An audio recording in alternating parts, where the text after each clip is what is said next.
Russian Secret Service, the FSB special forces, were deployed in the Kursk region after a counter-terrorist operation was declared in the Russian region. This is the conclusion reached by the Novaya Gazeta Evropa publication, in particular after information appeared on social networks about the death of a soldier from the FSB Special Purpose Center in the region in August. Identifying and destroying enemy sabotage and reconnaissance groups is the job of the Special Purpose Center. A CTO counter-terrorist operation has been declared in the region, and in such a situation, power passes to the special services. It is clear to me that the FSB has decided to use its elite military to fight Ukrainian supporters. However, in a combined arms battle involving heavy equipment, the Alpha and Wimple have little chance against the regular army. From a publication of the Novaya Gazeta Evropa newspaper with reference to an FSB employee.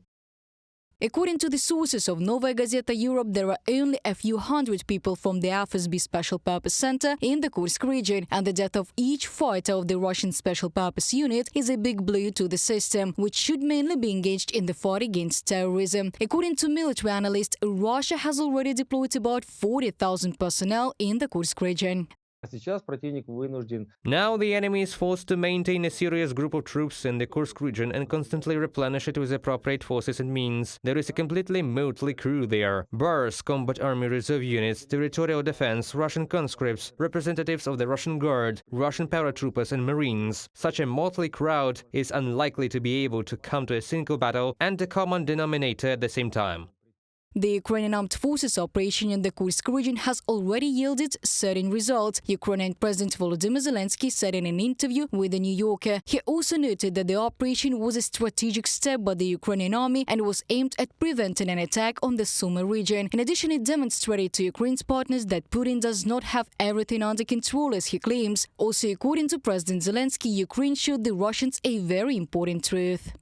Unfortunately, many of them have their eyes closed. They don't want to see or hear anything. But some Russian people could not help but notice how Putin did not run to defend his own land. No, instead he wants to first and foremost look after himself and to finish off Ukraine. His people are not a priority for him. Volodymyr Zelensky, president of Ukraine, in an interview with The New Yorker.